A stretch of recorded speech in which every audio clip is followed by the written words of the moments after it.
Hello नमस्कार दोस्तों, मैं विकास आर्य आपका स्वागत करता हूं। आज का हमारा टॉपिक है कोऑर्डिनेशन कंपाउंड या कॉम्प्लेक्स कंपाउंड। तो कोऑर्डिनेशन बहुत ही इंपॉर्टेंट चैप्टर है। इससे हर बार हर एग्जाम में केमिस्ट्री से संबंधित किसी भी एग्जाम में क्वेश्चन इससे आते ही रहते हैं। तो पढ़ते हैं, इसको स्टार्ट करते हैं। तो कोऑर्डिनेशन कंपाउंड में हम पढ़ते हैं उन सोल्ट के बारे में जिसमें सेंट्रल एटम और लिगेंड के बीच कोऑर्डिनेट बॉन्ड होता है। उन सोल्ट के बारे में हम यहाँ पर पढ़ते हैं। तो चलिए शुरू करते हैं इसको। तो सबसे पहले सोल्ट क्या होता है कि जिसमें पॉजिटिव और नेगेटिव आयन हो, उनको हम सोल्ट बोलते हैं। पॉजिटिव और नेगेटिव आयन से मिलकर बने होते हैं जो उसको यहाँ पर दो टाइप में क्लासिफाई किया गया है। एक होता है यहाँ पर सिंपल सोल्ट और एक होता है यहाँ पर आपका डबल सोल्ट। सिंपल सोल्ट में क्या होता है कि सिंपल सोल्ट में केवल एक ही तरह का केटायन होगा और एक ही तरह का आपका एनायन होगा। उसको हमने सिंपल सोल्ट नाम दिया है। जैसे यहाँ पर NaCl हो गया तो उसमें Na प्लस है और Cl माइनस, एक ही तरह का केटायन और एक ही तरह का एनायन है। इसी प्रकार KCl, MgCl2, Na2SO4, इन सब में एक ही तरह के केटायन और एक ही तरह के एनायन है, इसलिए इनको नाम दे दिया हमने सिंपल सोल्ट। अगला है हमारा डबल सोल्ट। डबल सोल्ट में क्या होता है कि इसमें दो या दो से ज़्यादा सिंपल सोल्ट मिलकर जो कंपाउंड बनाते हैं उसको हम डबल सोल्ट बोलते हैं। ठीक है, जैसे KCl और MgCl2 ने मिलकर ये बना दिया KCl.MgCl2.6H2O। इसको हमने बोल दिया कार्नेलाइट। आपको नाम याद रखने हैं, इनसे रिलेटेड एग्जाम में क्वेश्चन आते हैं। इसके अलावा K2SO4.Al2SO4 होल थ्राइस .24H2O, इसको बोलते हैं पोटेशियम एलम। ठीक है, फिटकरी का नाम है ये। इसके अलावा FeSO4.NH4 whole twice SO4.6H2O, this is Mohr salt. ठीक है, और लास्ट है Al2SO4 whole twice NH4 whole twice SO4.6H2O, ये हो गया आपका एल्यूमिनियम अमोनियम एलम। तो ये काफ़ी इंपॉर्टेंट डबल सोल्ट है, इनके नाम आपको याद रखने हैं और कौन किन सोल्ट से मिलकर बने हैं, क्या क्या इनका फॉर्मूला है वो भी ध्यान में रखना है दोस्तों। आगे बढ़ते हैं। इसमें बताया गया है ये बनते कैसे हैं। तो एक से ज़्यादा सोल्ट को पानी के साथ हमने को गर्म करना है। तो गर्म करेंगे तो जो वेपर बनेगी उसको फिर हम कंडेंस कर लेंगे और कंडेंस करने के बाद ये क्रिस्टल की फॉर्म में डबल सोल्ट में कन्वर्ट हो जाते हैं। इस प्रकार इनकी फॉर्मेशन होती है।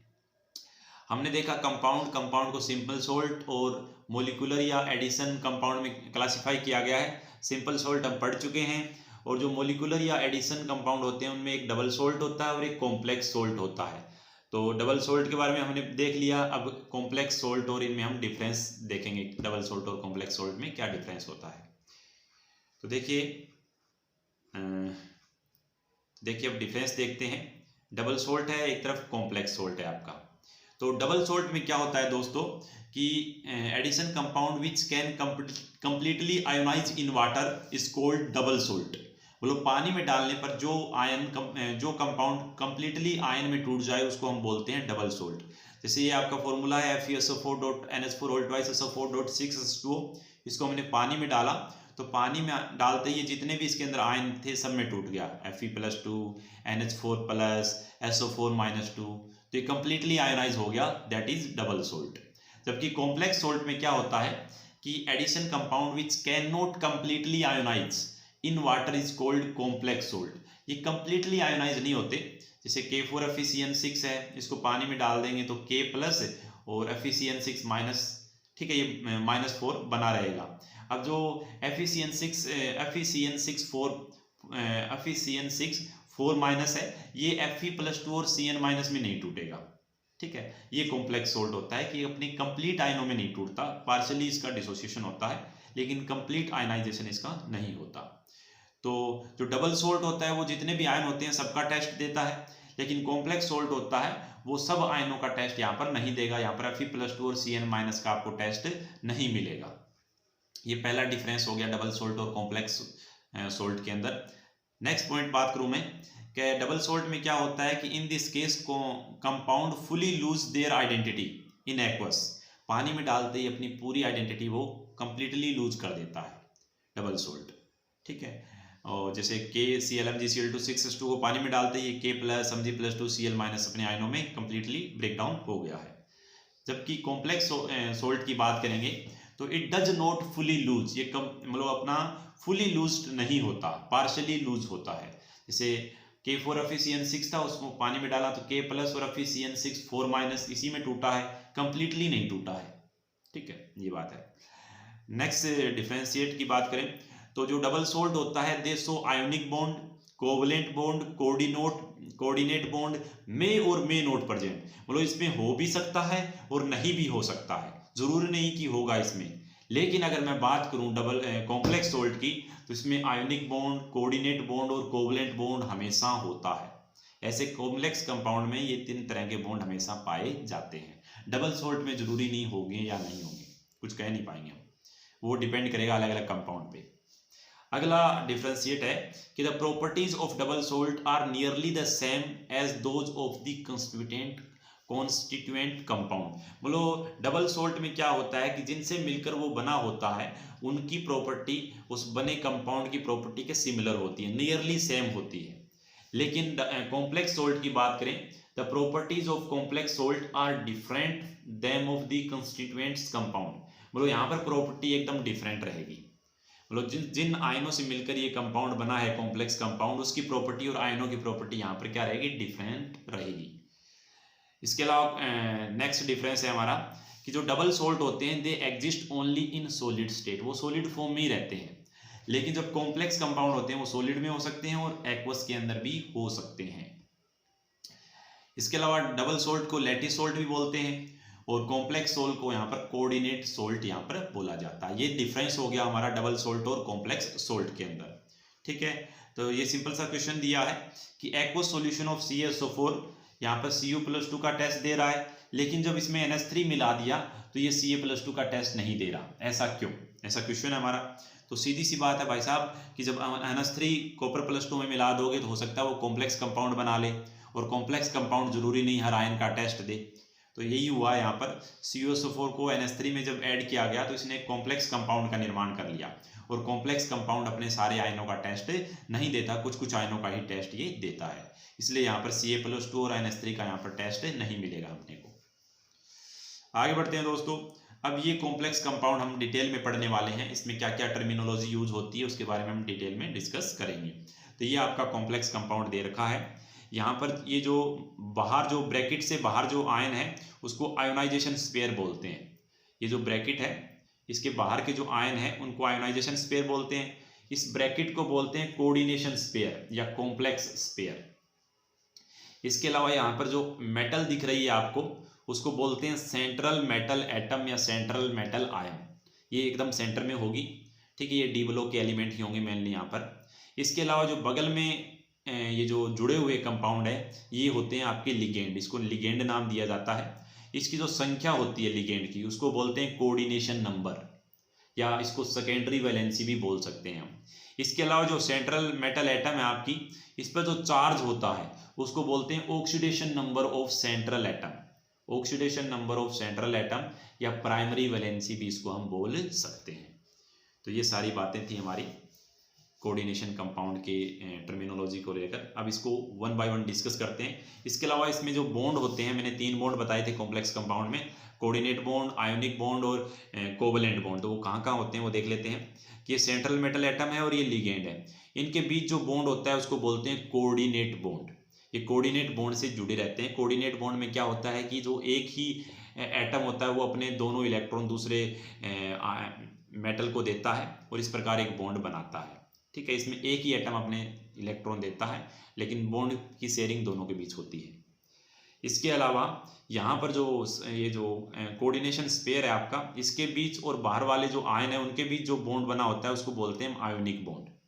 और जो लिगेंड है तुम्हारा NH3, इसमें जो नाइट्रोजन और हाइड्रोजन के बीच जो बॉन्ड है, नाइट्रोजन और हाइड्रोजन के बीच का जो बॉन्ड है उसको बोलते हैं कोवलेंट बॉन्ड। उसमें कोवलेंट बॉन्ड होगा यहाँ पर। तो इस तरह के बॉन्ड इसके अंदर दोस्तों पाए जाते हैं। अब जो कॉम्प्लेक्स कंपाउंड होंगे वो किस किस तरह के हो सकते हैं? तो हो सकता है पहले आपका सिंपल कैटायन हो, इसके बाद कॉम्प्लेक्स एनायन हो, आपका इस फॉर्म में भी हो सकते हैं। हो सकता है पहले कॉम्प्लेक्स कैटायन हो, इसके बाद सिंपल एनायन हो, आपका इस तरह का भी दिख सकता है अपने को। इसके अलावा केवल कॉम्प्लेक्स कैटायन हो और फिर कॉम्प्लेक्स एनायन हो, यहाँ कॉम्प्लेक्स कैटायन है और ये कॉम्प्लेक्स एनायन है। इसके अलावा केवल न्यूट्रल कॉम्प्लेक्स भी आपका हो सकता है, इस पर कोई आयन नहीं होगा, कोई चार्ज नहीं होगा। इस तरह के आपके हो सकते हैं। अब वन बाय वन डिस्कस करते हैं इसकी टर्मिनोलॉजी को। पहली हमारी central metal atom, CMA, central metal atom. तो सेंट्रल मेटल एटम वो होती है जो एक्सेप्ट करती है लोन पेयर को लिगेंड से, जो लिगेंड से लोन पेयर को एक्सेप्ट करती है उसको बोलते हैं सेंट्रल मेटल एटम। जो लोन पेयर एक्सेप्ट करता है वो लुईस एसिड होते हैं, जो लोन पेयर देता है वो लुईस बेस होते हैं। तो यहाँ पर जो सेंट्रल मेटल एटम है आपकी वो लुईस एसिड की तरह काम करती है। इसके बाद कोऑर्डिनेशन स्पेयर, ये जो ब्रैकेट लगा होता है ना कॉम्प्लेक्स कंपाउंड के चारों तरफ, इसको बोलते हैं coordination sphere. The portion present inside of square bracket is called coordination sphere. ये जो स्क्वायर ब्रैकेट है इसके अंदर वाला पार्ट कोऑर्डिनेशन स्पेयर कहलाता है। इट में भी कैटाइनिक, एनाइनिक और न्यूट्रल, कैसा भी हो सकता है। देखो कैटाइनिक हो गया, एनाइनिक हो गया, न्यूट्रल हो गया, तीनों में कैसा भी दिख सकता है आपको। Inside the bracket quantities are non ionisable, जो ब्रैकेट के अंदर की जो क्वांटिटी होती है उसको आयनाइजेबल नहीं होती, वो आयनों में ब्रेक डाउन नहीं होती। नेक्स्ट है हमारा ionisation sphere. The portion present outside of this bracket is called ionisation sphere. ये जो ब्रैकेट होता है कोऑर्डिनेशन कंपाउंड के बाहर का, ये आउटर वाला ब्रैकेट, इसके बाहर की जो भी आयन वगैरह रखे होंगे उसको बोलते हैं आयोनाइजेशन स्पेयर, या आयोनाइजेशन स्पेयर के अंदर होते हैं वो। इट कंटेन काउंटर आयन और आउटर आयन, काउंटर आयन और आउटर आयन बोलेंगे इनको। ये आयोनाइजेबल होते हैं, पानी में डालने पर आयनों में टूट जाते हैं। और अगर ये एब्सेंट है किसी कंपाउंड में तो उसको हम न्यूट्रल कॉम्प्लेक्स बोलेंगे। जैसे इसमें एब्सेंट है तो ये न्यूट्रल हो गया, इसमें भी एब्सेंट है तो ये भी हो गया न्यूट्रल, आपका न्यूट्रल कॉम्प्लेक्स हो गया है। अब बात करते हैं लिगेंड की दोस्तों। तो लिगेंड में क्या होगा कि द न्यूट्रल मॉलिक्यूल एनाइनिक और cationic which are directly link with the central metal atom by coordinate bond in the complex compound are called ligand. मतलब कहने का मतलब क्या होता है कि जिसमें कैटायन, एनायन या न्यूट्रल मॉलिक्यूल होता है वो सेंट्रल मेटल एटम से जो डायरेक्टली कोऑर्डिनेट बॉन्ड से जुड़ा होता है उसी को हम बोलते हैं लिगेंड दोस्तों। तो यहाँ पर लिगेंड की कुछ बेसिक प्रॉपर्टीज होती हैं, वो बात कर लेते हैं। तो जो लिगेंड होते हैं वो सेंट्रल मेटल एटम से जुड़े होते हैं कोऑर्डिनेट बॉन्ड से। कोऑर्डिनेट बॉन्ड को डेटिव बॉन्ड भी हम बोल सकते हैं। इसके अलावा ligand should have at least one lone pair. Ligand जब कोऑर्डिनेट बॉन्ड बनाएगा तो उसके पास कम से कम एक लोन पेयर तो होना ही चाहिए, तभी वो बॉन्ड बना पाएगा। ठीक है, तो एक लोन पेयर उसके पास मिनिमम होना ही चाहिए, एक से ज़्यादा भी हो सकते हैं। इसके बाद जो लिगेंड होते हैं वो अपना लोन पेयर देते हैं, और जो लोन पेयर देते हैं उसको बोलते हैं लुईस बेस। तो यहाँ पर जो लिगेंड को हम बोलेंगे लुईस बेस, और जो आपकी जो सेंट्रल मेटल एटम होती है वो लुईस एसिड होती है, क्योंकि वो लोन पेयर एक्सेप्ट कर रही होती है। यहाँ पर छोटा सा क्वेश्चन आ गया कि डी ब्लॉक के जो एलिमेंट होते हैं वो कोऑर्डिनेशन कंपाउंड में क्यों यूज होते हैं। डी ब्लॉक के एलिमेंट ही सेंट्रल मेटल एटम की जगह यूज क्यों होते हैं, ये पूछा है इसके अंदर। तो हमको पता है जो डी ब्लॉक के एलिमेंट होते हैं उसके पास वैकेंट डी ऑर्बिटल होता है और वैकेंट पी ऑर्बिटल होता है। मतलब उनके पास बहुत सारा खाली जगह होती है, एक्स्ट्रा इलेक्ट्रॉन रखने के लिए खाली जगह होती है, तो वे किसी भी आयन से इलेक्ट्रॉन ले सकते हैं, इलेक्ट्रॉन रख सकते हैं अपने पास, इसलिए डी ब्लॉक के एलिमेंट को हम यूज करते हैं। सेकंड पॉइंट है यहाँ पर कि उनका जेड इफेक्टिव बहुत हाई होता है। जेड इफेक्टिव एक तरह से बताता है कि जो मेटल है वो बाहर वाले इलेक्ट्रॉनों को अपनी तरफ कितना अट्रैक्ट कर रही है। जितना ज़्यादा जेड इफेक्टिव होगा दोस्तों वो उतनी ही ज़्यादा इलेक्ट्रॉनों को अपनी तरफ खींचेगी, अपनी तरफ अट्रैक्ट करेगी।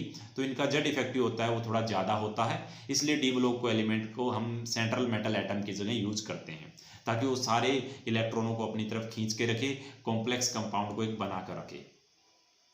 अब यहाँ पर जो लिगेंड है उसको क्लासिफाई किया गया है, और ये क्लासिफिकेशन बहुत इंपॉर्टेंट है, इसको पढ़ते हैं हम क्योंकि पूरा चैप्टर इसी के बेस पे है आगे।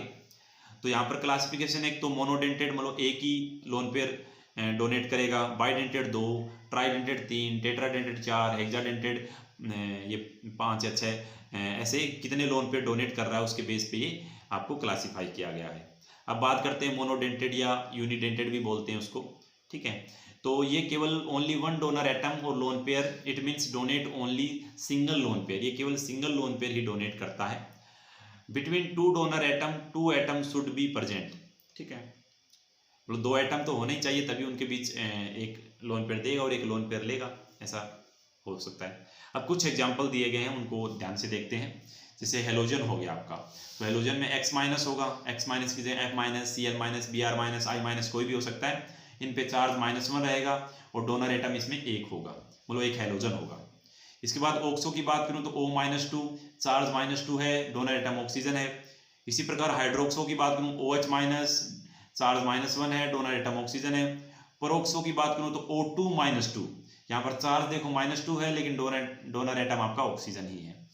इसके अलावा थाइसाइनेटो में SCN- चार्ज -1 और यहाँ पर डोनर एटम होता है सल्फर यहाँ पर डोनेट करता है। इसके अलावा आइसोथायोसाइनेटो NCS-1 को आइसोथायोसाइनेटो बोलते हैं, इसमें भी चार्ज -1 और डोनर एटम यहाँ पर होता है nitrogen. Azido N3- charge -1 donor atom nitrogen. Amido NH2-1 charge -1 और डोनर एटम आपका नाइट्रोजन हो गया। इसी प्रकार नाइट्रेटो होता है NO3-, नाइट्रो होता है NO2-, साइनो होता है CN-, हाइड्राइडो होता है H-, इसमें चार्ज -1 और डोनर एटम यहाँ पर होता है हाइड्रोजन। एक्वा होता है वाटर, यहाँ पर चार्ज 0 है, डोनर एटम ऑक्सीजन है। एमीन्स में NH3 0 चार्ज, नाइट्रोजन यहाँ पर डोनर एटम है आपका। नेक्स्ट है आपका बाइडेंटेड लिगेंड। यहाँ पर जो डोनर साइट होती है वो 2 होती है दोस्तों, इसमें 2 डोनर एटम होते हैं लिगेंड के अंदर। जैसे ये देखो, जैसे जैसे डोनर एटम बढ़ते जाएंगे लिगेंड हमारे लिए इंपॉर्टेंट होते जाएंगे, उनके नाम याद रखने पड़ेंगे आपको, फॉर्मूला याद रखना पड़ेगा, चार्ज याद रखना पड़ेगा, कौन सा एटम डोनर एटम है, ये चीज़ भी आपको ध्यान में पता होनी चाहिए। तो हमारा है ऑक्जिलेट को OX- से रिप्रेजेंट करते हैं। इस पे चार्ज होता है -2। ये देखो 2 ऑक्सीजन होते हैं जो डोनर एटम की तरह काम करते हैं। तो देखो C2O4 2- इसका फॉर्मूला है और इस प्रकार इसका डायग्राम बनता है। अगला है हमारा एथिलीन डाइएमीन, इसको शॉर्ट में EN बोलेंगे हम। इस पे चार्ज 0 है और 2 नाइट्रोजन होते हैं जो डोनर एटम की तरह काम करते हैं। फॉर्मूला है NH2 CH2 CH2 NH2, दोनों नाइट्रोजन यहाँ पर डोनर एटम की तरह काम करते हैं। अगला है हमारा दोस्तों ग्लाइसिनेट GLY, चार्ज इस पे रहता है -1, GLY -1 याद रखना आप, ठीक है। एक इसमें ऑक्सीजन डोनर एटम होता है और एक यहाँ पर नाइट्रोजन डोनर एटम होता है। तो ये इसका फॉर्मूला है NH2 CH2 C+O-। अगला है आपका पायरिडीन, ये पायरिडीन है, डोनर एटम उसमें दोनों नाइट्रोजन होते हैं, चार्ज यहाँ पर हो गया 0। अगला है डाइमिथाइल ग्लाइऑक्सीमेट DMG, चार्ज यहाँ पर -1 है, एक डोनर एटम ऑक्सीजन है, दूसरा डोनर एटम यहाँ पर आपका नाइट्रोजन है। अगला है एसिटाइल एसीटोनेटो, तो ACAC शॉर्ट में बोलते हैं उसको, चार्ज -1, दोनों ऑक्सीजन यहाँ पर डोनर एटम की तरह काम करते हैं। कार्बोनेट, इसके बाद ट्राइडेंटेड की लिगेंड की बात करें तो यहाँ 3 डोनर एटम होंगे। तो पहला एग्जांपल यही है कि डाई एथिलीन ट्राइएमीन, ये देखो एथिलीन है, 2 एथिलीन है और ट्राइएमीन है, ये जो तीनों एमीन है ये डोनर एटम की तरह यहाँ पर काम कर रहे हैं। इसके अलावा ये टर्सरी पायरिडीन भी हो गया, इसमें नाइट्रोजन डोनर एटम की तरह काम कर रहा है। अगला है आपका टेट्राडेंटेड, इसमें डोनर एटम होते हैं वो 4 डोनर एटम होते हैं। तो try ethylene tetraammine, try ethylene, 1 ethylene 2 ethylene 3 ethylene, try ethylene हो गया और ये आपके टेट्राएमीन हो गए दोस्तों, जो डोनर एटम की तरह काम करेंगे 4 नाइट्रोजन। ये नाइट्राइलो एसीटेटो, ये भी एग्जाम्पल होता है। पेंटाडेंटेड की बात करें तो यहाँ पर 5 आपके डोनर एटम होंगे। एग्जाम्पल है एथिलीन डाइएमीन ट्राई एसीटेटाइन, ये एथिलीन हो गया, ये आपके डाइएमीन हो गया, ये आपके ट्राई एसीटेटाइन हो गया। चार्ज है -1, 2 नाइट्रोजन है डोनर एटम और 3 यहाँ पर ये ऑक्सीजन है डोनर एटम। लास्ट है आपका हेक्साडेंटेड लिगेंड, इसमें 6 डोनर एटम होती हैं। सबसे मोस्ट इंपॉर्टेंट एग्जाम्पल है EDTA, आपसे EDTA की फुल फॉर्म पूछी जा सकती है, EDTA पे चार्ज क्या हो सकता है ये पूछा जा सकता है, EDTA में कौन कौन से डोनर एटम होते हैं, ये सारी चीज़ें आपसे पूछी जा सकती है दोस्तों। तो EDTA की फुल फॉर्म होती है ethylene diamine tetra acetate, ethylene diamine tetra acetate, इसको 10 बार बोलिए, याद हो जानी चाहिए आपको। अगला है हमारा इसका फॉर्मूला, इसमें देखो क्या होती है, ये आपकी एथिलीन हो गई, ये आपकी डाइएमीन हो गई, ये 2 एमीन हो गई और ये आपके 4 एसीटेट हो गए, एथिलीन डाइएमीन टेट्रा एसीटेट, ये 4 आपके एसीटेट हो गए। अब चारों पे चार्ज है -1 तो टोटल चार्ज हो गया -4। इसमें 2 जो नाइट्रोजन है वो डोनर एटम है और 4 ये जो ऑक्सीजन है अगल बगल वाले, ये आपके डोनर एटम की तरह काम करते हैं दोस्तों। तो ये आपका EDTA हो गया, ये आपका हेक्साडेंटेड लिगेंड है। तो ये डेंटिसिटी के बेस पे हमने लिगेंड के बारे में पढ़ा। अब चार्ज के बेस पे लिगेंड के बारे में बात कर लेते हैं। तो चार्ज क्या हो सकता है, positive charge, negative charge, neutral. तो 3 तरह के यहाँ पर चार्ज के बेस पे लिगेंड होते हैं आपके, ठीक है। अब छोटी सी बात इसमें एक और रह गई है, एक सिंपल डेंटेड, एक एम्बीडेंटेड। सिंपल डेंटेड में क्या होता है कि सिंगल डोनेट एटम होता है जैसे Cl-, Br-, O-2। लेकिन एम्बीडेंटेड लिगेंड में क्या होता है दोस्तों कि उनके पास more than one donor atom होता है। मतलब कंपाउंड में एक से ज़्यादा डोनर एटम है, लेकिन एक टाइम पे एक ही एटम डोनेट करेगा। Only one atom can form coordinate bond at the time. एक टाइम पे एक ही एटम डोनेट करता है अपना लोन पेयर, उसको बोलते हैं एम्बीडेंटेड लिगेंड। एग्जाम्पल के तौर पर देखें तो जैसे SCN- है, थायोसाइनेटो, इसमें सल्फर भी डोनर एटम है, नाइट्रोजन भी डोनर एटम है, लेकिन एक टाइम पे या तो नाइट्रोजन डोनेट करेगा अपना इलेक्ट्रॉन या सल्फर अपना लोन पेयर डोनेट करेगा, दोनों एक टाइम पे एक साथ डोनेट नहीं करेंगे। इसी को एम्बीडेंटेड लिगेंड बोलते हैं। ये सारे इसके एग्जाम्पल है दोस्तों। अब बात करते हैं चार्ज के बेस पे इनका क्लासिफिकेशन। तो एनायनिक लिगेंड, तो एनायनिक लिगेंड में नेगेटिव चार्ज रहेगा दोस्तों, ठीक है। और इसमें जो नेमिंग करेंगे एनायनिक लिगेंड की, तो उसके जो नाम में ID होगा उसको रिप्लेस कर देना है आपको IDO से, ठीक है। IDE को IDO से रिप्लेस कर देना है आपको। अगर ATE है तो उसको IDO से, ITE है तब भी IDO से नाम में रिप्लेस कर देना। ये IUPAC नेमिंग जब करेंगे उसके लिए पॉइंट बताया गया है आपको, ठीक है। जैसे आपका X- है तो ये हेलाइडो नाम देते हैं, इसको हेलो भी बोल सकते हैं, हेलाइडो नाम देते हैं। O-2 है तो उसको ऑक्साइडो नाम देते हैं। OH-1 है तो उसको हाइड्रोक्साइडो भी नाम देते हैं। ये बगल वाले भी नाम हम लिख सकते हैं, दोनों ऑप्शन रहेंगे हमारे लिए, ठीक है। ये सारे दिए गए हैं आपको। OCN- को साइनेटो N, अगर N डोनर एटम है तो, ठीक है। S2- को सल्फाइडो, -2 चार्ज रहता है, सल्फर डोनर एटम होता है। SO4- को सल्फेटो, SO3- को सल्फाइटो, S2O3- को थायोसल्फेटो। ये सारे डोनर एटम दोस्तों आपको याद रखने हैं, अपने नोट्स बना लीजिए, इनको लिख लीजिए, याद कर लीजिए, ये काम आएंगे। इसके बिना चैप्टर अधूरा है आपका। ये जब तक आपको ध्यान में नहीं रहेंगे, आप जब तक चैप्टर पे आपको कॉन्फिडेंस नहीं आएगा। तो ये जो नोट्स हैं वो टेलीग्राम ग्रुप पे डाल रहा हूँ मैं नोट्स, वहाँ से आप उठा लीजिए, प्रिंट आउट निकाल लीजिए, अथवा चाहते हैं साथ में नोट्स बनाना तो वो भी आप बना सकते हैं। तो ये डोनर एटम है, सिंगल डोनर एटम, इस पे नेगेटिव चार्ज है। O2- को सुपर ऑक्सो या super oxido, charge -1, donor atom oxygen. O3- को ओजोनाइडो बोलते हैं, O3 ओजोन होता है तो उस पर नेगेटिव चार्ज आ गया तो ozonido, charge -1, donor atom oxygen. H- को हाइड्राइडो, चार्ज -1, डोनर एटम आपका हो गया है हाइड्रोजन। तो ये सारे आपके लिगेंड है दोस्तों, सबको नाम आपको याद होना चाहिए, ठीक है। पढ़ते चलो इसको साथ साथ में।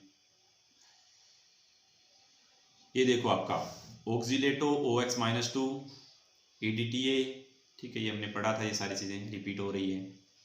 अब है आपका कैटायनिक लिगेंड, इस चीज़ पे पॉजिटिव चार्ज होगा, ठीक है। तो पॉजिटिव चार्ज होगा फिर भी वो लिगेंड की तरह काम यहाँ पर वो करेंगे। जैसे NO+ है तो यहाँ पर नाइट्रोजन डोनर एटम की तरह काम करेगा। लेकिन ये देखो एक कंपाउंड है NH4+, यहाँ पर नाइट्रोजन के पास कोई लोन पेयर बचता ही नहीं, तो ये यहाँ पर लिगेंड की तरह काम नहीं करता। तो अगर पॉजिटिव चार्ज वाला है तो उसके नाम के लास्ट में हम IUPAC नेमिंग करते समय IUM लगा देते हैं, IUM।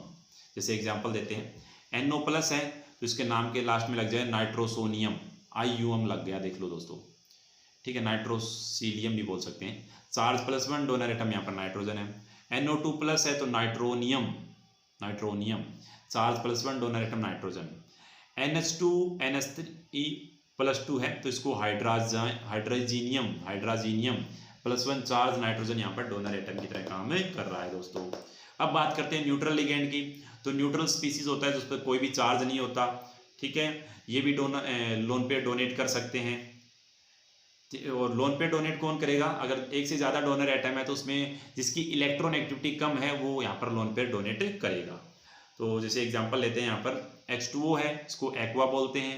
NH3 है, उसको एमीन बोलते हैं। CO होता है, उसको कार्बोनिल। NO को नाइट्रोसिल, CS को थायोकार्बोनिल, NS को थायोनाइट्रोसिल, O2 को डाईऑक्सीजन, N2 को डाई नाइट्रोजन, H2 को डाई हाइड्रोजन, P4 को टेट्राफॉस्फोरस, ठीक है। इसके अलावा NH2CO NH2 को यूरिया बोलते हैं। ये बहुत कॉमन है, केमिस्ट्री में बहुत जगह रिपीट होती है चीज़ें, आपको याद भी हो गई होगी। ये कॉमन नाम ही आपको IUPAC नेमिंग लिखते टाइम यूज लेने हैं, ठीक है। जिसको एथिलीन डाईएमीन, इसको पिरिडीन, इसको benzene, phosphine, triphenyl phosphine, methyl amine, ऐसे नाम इसके लिखने हैं आपको। तो हमने देखा, हमने डेंटिसिटी के बेस पे भी लिगेंड का क्लासिफिकेशन कर लिया, हमने चार्ज के बेस पे भी लिगेंड का क्लासिफिकेशन कर लिया। अब इसमें क्या पॉइंट बच गया है वो देखते हैं। अब यहाँ पर है प्राइमरी वैकेंसी। प्राइमरी वैकेंसी या ऑक्सीडेशन नंबर भी बोल सकते हैं उसको, ठीक है। तो ये क्या होता है कि ये सेंट्रल मेटल एटम का हमको ऑक्सीडेशन नंबर कैलकुलेट करना होता है, उसी को हम प्राइमरी वैलेंसी भी बोलते हैं। अब कैसे सेंट्रल एटम का ऑक्सीडेशन नंबर कैलकुलेट करेंगे, चलो दोस्तों करते हैं क्वेश्चन इससे रिलेटेड। पहला है K4FeCN6, यहाँ पर आपको आयरन Fe का ऑक्सीडेशन नंबर बताना है। तो Fe का ऑक्सीडेशन नंबर, जिसका भी ऑक्सीडेशन नंबर बताना हो दोस्तों, उसका ऑक्सीडेशन नंबर आप X मान के चलो, ठीक है। जैसे K4 है, K होता है आपका पोटेशियम, ये पहले ग्रुप में आता है जिसपे चार्ज रहेगा आपका +1। इसके अलावा इसकी संख्या है 4, तो 4 × +1 प्लस Fe का हमने ले लिया X, क्योंकि Fe का तो हमें निकालना है, प्लस Cn होता है -1 चार्ज रहता है Cn पे, -1 इंटू उसकी संख्या है यहाँ पर 6 × 6 बराबर टोटल चार्ज हो गया यहाँ पर दोस्तों 0। X की वैल्यू यहाँ पर कितनी आ गई, X की वैल्यू आ गई है आपकी +2। तो यहाँ पर Fe का ऑक्सीडेशन नंबर निकल गया +2, प्राइमरी वैलेंसी होगी आपकी +2। अब PtNH3 6Cl4 है दोस्तों, यहाँ पर प्लेटिनम का आपको ऑक्सीडेशन नंबर निकालना है, तो वही काम करेंगे। प्लेटिनम का X ले लेंगे, प्लस NH3 के 6 एटम है तो 6 × NH3 पे चार्ज होता है 0, प्लस क्लोरीन के 4 एटम है उस पे चार्ज है -1, तो 4 × -1 इक्वल टू टोटल कंपाउंड पे चार्ज है 0, तो टोटल कंपाउंड का चार्ज लिख दिया। तो यहाँ पर X की वैल्यू आ गई दोस्तों +4। इस प्रकार और भी कंपाउंड है, आप ट्राई करना इसकी, ये क्वेश्चन 1-2 कंपाउंड, एक एग्जाम्पल और करा देता हूँ मैं, ये कर लेते हैं लास्ट वाला, ठीक है। बाकी क्या आप ट्राई करना दोस्तों, वीडियो को पॉज करो और ये सारे क्वेश्चन निकाल के देखो आपसे बन रहे हैं कि नहीं बन रहे। चलो लास्ट वाला कर देता हूँ। अब यहाँ पर हमें Fe का ऑक्सीडेशन नंबर निकालना है, ठीक है। तो Fe देखो यहाँ पर कंपाउंड के दो मोल है कंपाउंड के, यहाँ पर 2 लगा हुआ है, तो 2 को हमने आगे आगे रख दिया, इसके बाद ब्रैकेट रख दिया, ठीक है। Fe का हमने X ले लिया, प्लस 4 × H2O का 0 होता है, प्लस 1 × C2O4 होता है -2, ब्रैकेट बंद, +1। अब यहाँ पर SO4 का एक मॉलिक्यूल है, उसका चार्ज है -2 इक्वल टू टोटल कंपाउंड पे चार्ज 0 है यहाँ पर, तो यहाँ पर 0 रख दिया। तो यहाँ पर इसको सोल्व करने पर X की वैल्यू आ गई आपकी +3। इस प्रकार आपको दोस्तों ये क्वेश्चन सोल्व करने हैं ऑक्सीडेशन नंबर वाले। नेक्स्ट सेकेंडरी वैलेंसी या कोऑर्डिनेशन नंबर की यहाँ पर बात करते हैं। तो कोऑर्डिनेशन नंबर हमको ये शो करता है कि जो सेंट्रल मेटल एटम है उससे कितने लोन पेयर लगे हुए हैं, कितने कोऑर्डिनेट बॉन्ड बने हुए हैं, ये आपको कोऑर्डिनेशन नंबर के बारे में बताता है, ठीक है। तो अगर सेंट्रल मेटल एक ही सिंगल एटम हो तब तो जितने लिगेंड होंगे उतने ही आपका कोऑर्डिनेशन नंबर होगा, अगर मोनोडेंटेड लिगेंड है। लेकिन अगर पॉलीडेंटेड लिगेंड है तो आपका जो कोऑर्डिनेशन नंबर होगा वो होगा नंबर ऑफ लिगेंड इनटू उनकी डेंटिसिटी। मोनोडेंटेड है तो 1, बाइडेंटेड है तो 2, ट्राइडेंटेड है तो 3, टेट्राडेंटेड है तो 4, पेंटाडेंटेड है तो 5, हेक्साडेंटेड है तो डेंटिसिटी यहाँ पर हो जाएगी 6। ऐसे आप कोऑर्डिनेशन नंबर कैलकुलेट करोगे दोस्तों। तो चलो क्वेश्चन करते हैं, उससे आपको पता लगेगा। जैसे ये कंपाउंड है, इसमें हमें कोऑर्डिनेशन नंबर आपको कैलकुलेट करना है CO का। तो CO का कैसे करेंगे, कितने एटम उससे लगे हुए हैं, तो यहाँ पर 4 लगा हुआ है NH3 के, तो 4 × NH3 की डेंसिटी होती है 1। एक लगा है H2O का तो 1 × 1, एक लगा है क्लोरीन तो 1 × 1, तो इसका कोऑर्डिनेशन नंबर हो गया आपका 6। इसके बाद ये वाला कंपाउंड है, इसमें देखते हैं EN एथिलीन डाईएमीन, इसमें डाईएमीन होता है, 2 नाइट्रोजन होते हैं, डोनर एटम की तरह काम करते हैं, तो 2 और उसमें भी संख्या है 2, तो 2 × 2, तो इसमें डेंटिसिटी EN मतलब इसकी डेंटिसिटी होती है 2 और इनकी संख्या है 2, तो 2 × 2, कोऑर्डिनेशन नंबर हो गया आपका 4। इसके बाद अगला है हमारा क्रोमियम। क्रोमियम का देखते हैं, तो इसमें H2O है, H2O की डेंटिसिटी तो 1 ही होती है लेकिन उसमें संख्या है 4, 4 × 1 प्लस संख्या 2 है और इसकी डेंटिसिटी है 1, तो 2 × 1, तो टोटल हो गए 6, ठीक है। अगला है हमारा Fe की बात करते हैं। यहाँ पर H2O के 4 मॉलिक्यूल है, तो 4 × उसकी डेंटिसिटी है 1 प्लस C2O4 की डेंटिसिटी 2 होती है, 2 ऑक्सीजन और डोनर एटम होते हैं यहाँ पर, और इसकी संख्या है 1, तो 1 × 2, तो इसमें टोटल कोऑर्डिनेशन नंबर हो गया आपका 6। अब देखो Fe का देखते हैं यहाँ पर, तो कोऑर्डिनेशन नंबर EDTA दे रखा है, EDTA की संख्या तो 1 है लेकिन उसमें EDTA की डेंटिसिटी होती है 6, तो टोटल ये हो गया आपका 6 × 1। CO का संख्या 1 है, कोऑर्डिनेशन संख्या 4 है, कोऑर्डिनेशन नंबर इसकी डेंटिसिटी होती है 1, तो 4 × 1। GLY में देखो यहाँ पर डोनर एटम यहाँ पर 2 होते हैं GLY-1 में, और यहाँ पर इनकी संख्या है 2, तो 2 × 2 यहाँ पर इनका कोऑर्डिनेशन नंबर हो गया 4। इस प्रकार दोस्तों आप निकाल सकते हैं। लास्ट वाला मैं कर देता हूँ, बाकी आप ट्राई करना। जैसे COEN होल्टवाइज C2O4, इसका कोऑर्डिनेशन नंबर को पता करना है।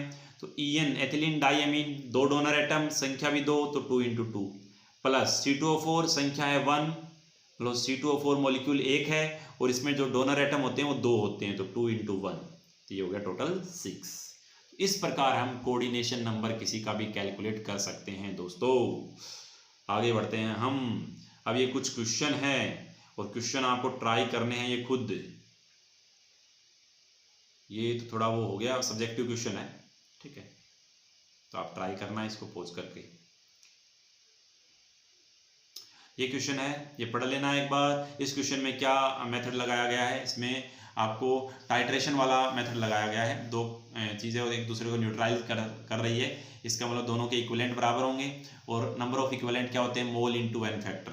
तो दूसरे साइड के मोल इंटू एन फैक्टर बराबर कर देना दूसरे कंपाउंड के मोल इंटू एन फैक्टर। मोल को यहाँ पर लिख दिया है मोलेरिटी इंटू वॉल्यूम। तो कुछ की वैल्यू दे रखी है और एक जिसकी वैल्यू नहीं दे रखी उसको एक्स ले लेना, एक्स की वैल्यू आपके पास आ जाएगी। सिंपल सा क्वेश्चन है, आप ट्राई करना दोस्तों। अगला है हमारा कोऑर्डिनेशन पॉलीहेड्रोन, मतलब किस किस तरह के अरेंजमेंट होते हैं लिगेंड एटम के। तो ये हम केमिकल बॉन्डिंग में भी ये ऐसे अरेंजमेंट देखते हैं। तो जब हम अरेंजमेंट पढ़ेंगे तब इसको मैं डिटेल में बताऊंगा, अभी जस्ट देख लो। और इस तरह की ज्योमेट्री होती है, उसको ऑक्टाहेड्रल बोलते हैं। इसमें 4 लिगेंड एक ही प्लेन पे होते हैं, और एक प्लेन के ऊपर और एक प्लेन के नीचे, इसी को बोलते हैं ऑक्टाहेड्रल ज्योमेट्री। इस प्रकार की जो ज्योमेट्री होती है, 3 लिगेंड होते हैं वो एक प्लेन में होते हैं, ट्राइगोनल, 2 ऊपर, एक ऊपर और एक नीचे, तो bi pyramidal, trigonal bi pyramidal. इस तरह की ज्योमेट्री को बोलते हैं टेट्राहेड्रल। 109 डिग्री 28 मिनट का इसके अंदर कोण होता है, इसको बोलते हैं स्क्वायर प्लेनर, स्क्वायर प्लेनर। एक चीज है होमोलेप्टिक और हेट्रोलेप्टिक कॉम्प्लेक्स। तो होमोलेप्टिक कॉम्प्लेक्स वो होते हैं जिसमें एक ही तरह के लिगेंड प्रेजेंट होते हैं, उसको बोलते हैं होमोलेप्टिक कॉम्प्लेक्स। जैसे मान लो इस कंपाउंड में देख लेते हैं, इसमें केवल NH3 एक ही टाइप का लिगेंड है, अगले वाले में भी NH3 एक ही टाइप का लिगेंड है, अगले वाले में भी CN एक ही टाइप का लिगेंड है, तो उसको बोलते हैं होमोलेप्टिक कॉम्प्लेक्स। अगर कोई कॉम्प्लेक्स है उसमें एक से ज़्यादा टाइप के लिगेंड है तो उसको बोलेंगे हेट्रोलेप्टिक कॉम्प्लेक्स। जैसे ये वाला कंपाउंड है, इसमें NH3 भी है और Cl भी है, डिफरेंट टाइप के कॉम्प्लेक्स हो गए। इसमें EN भी है और OX भी है, 2 टाइप के कॉम्प्लेक्स हो गए। ऐसे कंपाउंड को बोलते हैं हेट्रोलेप्टिक कॉम्प्लेक्स। अब आगे है हमारा इफेक्टिव एटॉमिक नंबर EAN, जिसके क्वेश्चन तो हम अगले वीडियो लेक्चर में करेंगे, लेकिन उसकी थ्योरी थोड़ी सी मैं बता देता हूँ क्या होता है। EAN होता है कि जो भी सेंट्रल मेटल एटम से लिगेंड जुड़े होते हैं, ठीक है, तो each donor atom donate 1 electron pair to the central metal atom. तो EN यहाँ पर डिफाइन किया जाता है कि resultant number of electron with the central metal atom, मतलब सेंट्रल मेटल एटम के पास टोटल नंबर ऑफ इलेक्ट्रॉन कितने आ गए, वो ही बताता है आपका EAN वैल्यू, ठीक है। EAN वही होता है effective atomic number of central metal atom, ठीक है। इसका फॉर्मूला होता है वो आपको ध्यान रखना है। EAN क्या होगा, Z यहाँ पर एटॉमिक नंबर हो गया, जो भी सेंट्रल मेटल एटम होती है उसका एटॉमिक नंबर, माइनस उस पर जो चार्ज है +2 +3 +4 जो भी चार्ज है वो यहाँ पर रखना है, ऑक्सीडेशन नंबर, प्लस 2 × उस कंपाउंड का कोऑर्डिनेशन नंबर, 2 × कोऑर्डिनेशन नंबर। तो इस वीडियो लेक्चर में हम ऑक्सीडेशन नंबर निकालना सीख गए हैं, कोऑर्डिनेशन नंबर निकालना भी सीख गए हैं, और अगले लेक्चर में हम EAN निकालना सीखेंगे दोनों को यूज करके। तो ऑक्सीडेशन नंबर और कोऑर्डिनेशन नंबर को एक बार रिवाइज कर लो, ताकि हम EAN से रिलेटेड क्वेश्चन अगले वीडियो लेक्चर में अच्छे से कर पाएँ। तो ये था आज का वीडियो लेक्चर दोस्तों, आपको कैसा लगा कमेंट करके बताइए। कोऑर्डिनेशन चैप्टर बहुत ही इंपॉर्टेंट चैप्टर है, इसलिए इस चैप्टर को मैं कंप्लीटली पढ़ा रहा हूँ, इसका शॉर्ट रिवीजन नहीं करवा रहा, इसके मैं क्वेश्चन भी साथ में लेते चल रहा हूँ, और कंप्लीटली इसकी थ्योरी को हम कर रहे हैं। तो आई होप 4 वीडियो लेक्चर में ये पूरा चैप्टर मैं कंप्लीट करवा दूंगा, ठीक है। कम पड़ा तो एक वीडियो लेक्चर और बना लेंगे। तो मैं इसको पूरा रिवाइज करवा रहा हूँ क्योंकि ये चैप्टर बहुत ही ज़्यादा इंपॉर्टेंट चैप्टर है दोस्तों, ठीक है। तो ये नोट्स आपको टेलीग्राम ग्रुप पर मिल जाएंगे, डिस्क्रिप्शन में टेलीग्राम ग्रुप का लिंक दिया है, वहाँ से आप ये नोट्स उठा लेना आप, और अपनी तैयारी को अच्छे से करिए। और कम समय में ज़्यादा कंटेंट देने की मेरी कोशिश रहती है। और भी आपको कोई हमारी तरफ से उम्मीद हो तो आप कमेंट बॉक्स में हमको बताइए। जय हिंद, जय भारत, पढ़ते रहिए, लगे रहिए। जय हिंद दोस्तों।